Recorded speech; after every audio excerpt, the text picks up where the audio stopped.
அண்மை செய்தி. திருச்செந்தூர் முருகன் கோவில் கடற்கரையில் இரவு பக்தர்கள் தங்க எந்த தடையும் இல்லை என்று தூத்துக்குடி மாவட்ட காவல்துறை அறிவித்துள்ளது.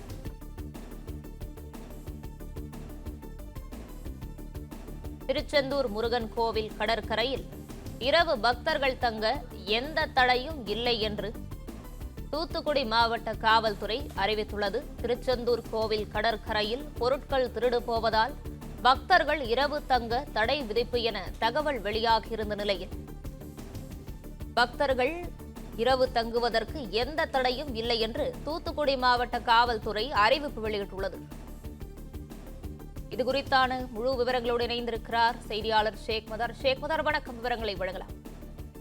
வணக்கம். தூத்துக்குடி மாவட்டம் அருள்மிகு திருச்செந்தூர் சுப்பிரமணிய சுவாமி திருக்கோவில் பெரும் பக்தர்கள் பாதுகாப்பிற்காக காவல்துறையினர் இரவு பகல் பாராமல் தொடர்ந்து பாதுகாப்பு பணியில் ஈடுபட்டு வருகின்றனர். மேலும் வடகிழக்கு பருவமழை அல்லது திடீரென கனமழை காரணமாக அந்த நேரத்தில் மட்டும் பொதுமக்களின் பாதுகாப்பு கருதி கடற்கரையில் தங்குவதற்கு சில கட்டுப்பாடுகள் விதிக்கப்பட்டுள்ளது. கோயில் வளாகத்தில் பாதுகாப்பாக தங்க வேண்டும் என காவல்துறை சார்பில் அறிவுறுத்தப்பட்டுள்ளது.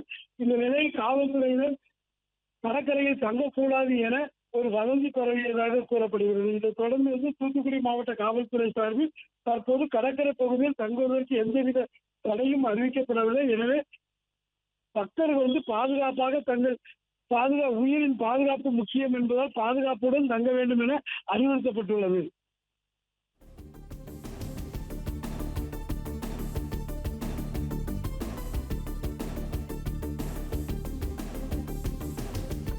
விவரங்களுக்கு நன்றி ஷேக் மதார். பிளே ஸ்டோர் மற்றும் ஆப் ஸ்டோரில் இருந்து பாலிமர் செயலியை QR கோடு மூலம் பதிவிறக்கம் செய்யுங்கள். செய்திகளை உடனுக்குடன் பெறுங்கள்.